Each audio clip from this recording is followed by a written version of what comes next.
Hey everyone, I am going to talk about week 3 assignment, the Web 2.0. So the first part was to talk about the lecture video from Professor Wesh, excuse me. And he started out by talking about this video where this guy was goofing around singing, and I thought, oh, I remember when this video came out. I remember my friend sending it to me saying, you have to watch this. This guy's hilarious. So he went viral when it first happened, and everybody was listening to it.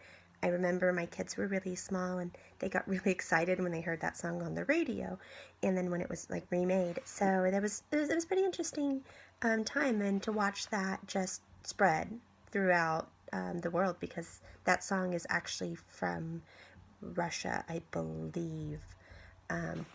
I might be incorrect on that. I should have looked that up first. And to see the song get used here and then to be everywhere and along with the video, and then it became so popular that the original song was even used in a remake by some popular artists recently. So that was pretty interesting. His message for that video was to talk about the video that he had created and collaborated with a man in Africa, and that it cost nothing. He put the video out, he sent the link out in an email, and then just watched as the views went up and watched as it was shared in every different avenue, email and blogs and social media, and to watch how much it spread and articles written and news broadcasts about it. And that he just said that when the Super Bowl came, that they thought for sure that his video would drop off the list of top watched videos, and he actually stayed at #1 even into the next day. So that was pretty cool. And to show the millions and millions of views, just something that you put out, made me get a little nervous, because I think, oh, here I record some videos for class, and what if one of those for some reason got shared and shared and shared with other students trying to do the same thing. So that made me a little nervous, but it would be kind of cool, I guess. The next part of this recording is to talk about a podcast that I listened to. And I found some podcasts by someone named Angela Watson. And Angela Watson does this Truth for Teachers podcast, and she talks about everything. She'll talk about a stress-free system of setting up your room, how to earn trust with your students, how teachers can... I'm trying to pull up my list here, and it's not staying up the right way where I can see the whole title.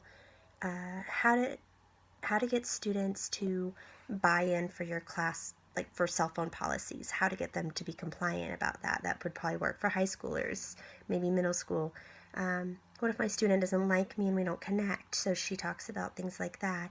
The simplest way to stop feeling overwhelmed and overscheduled. And I listened to parts of a few, but the one that I really I found myself being interested in was one that talked about how to respond to rude, disrespectful students. And she gave so many tips, and she really reached to the things that every teacher, I think, encounters when you have a student that shows disrespect, when you have a student that talks back.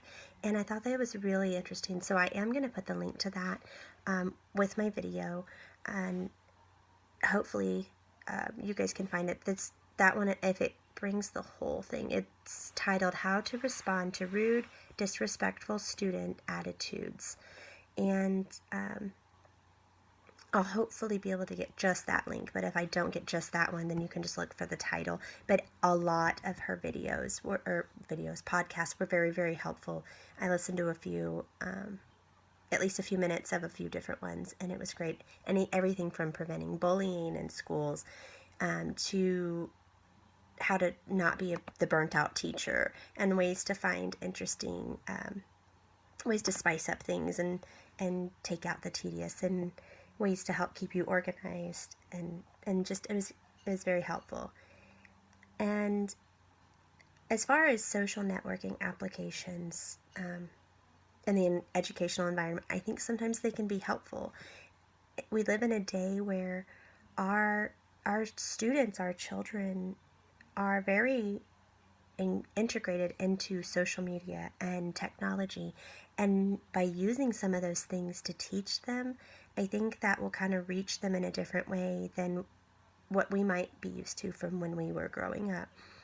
Things are constantly evolving, and I think that it's important to evolve along with it. If we just want to sit down and give boring lectures and make students just stare at books and read the board, I think that we're tricking ourselves into thinking that we're going to be able to get through to them. We have to reach out, we have to find what they're interested in. And if that means that, for example, there's a teacher in the building that I work with, and every morning she writes a morning message on the board, on the smart board. And it's always got a funny little image that she's come up with, where it's got a picture, it might have a picture of a soaking wet cat, and it's like, hey, at least it's almost Friday, or something funny. And that's linking, the social media aspect or the technology aspect. We see things, we send each other funny pictures on our phones in messaging, and we send each other funny things on Facebook. And why not reach out to the kids that way too? A way that they're already being exposed to, and it's just a way to connect and let them know that, hey, I see you and I see what you're interested in, and I'm not here to just bore you. And I think that goes a long way to building a relationship with them and keeping them engaged. And so the cloud-based bookmark tool that I used, I have a MacBook and I use Safari. And so I already utilize, I guess I could show you guys, I already utilize, it's not going to turn around. I already utilize the bookmarks. I have them organized. I have special ones for school, my husband's class, my kids' stuff, medical stuff.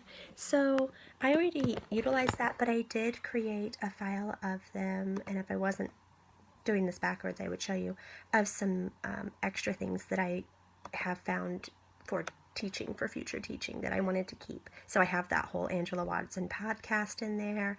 I saved the lecture video that we just watched, and I have all kinds of other things in there. I have like homework help tools, things for like bibliography help, tools for links to get me through the Fort Hays website. I just have different files and folders in here that helps me get to where I need to get. So I did add some more, but it is something I already utilize, and I will continue to utilize it because it's very beneficial. Anyways, thank you. Have a good day.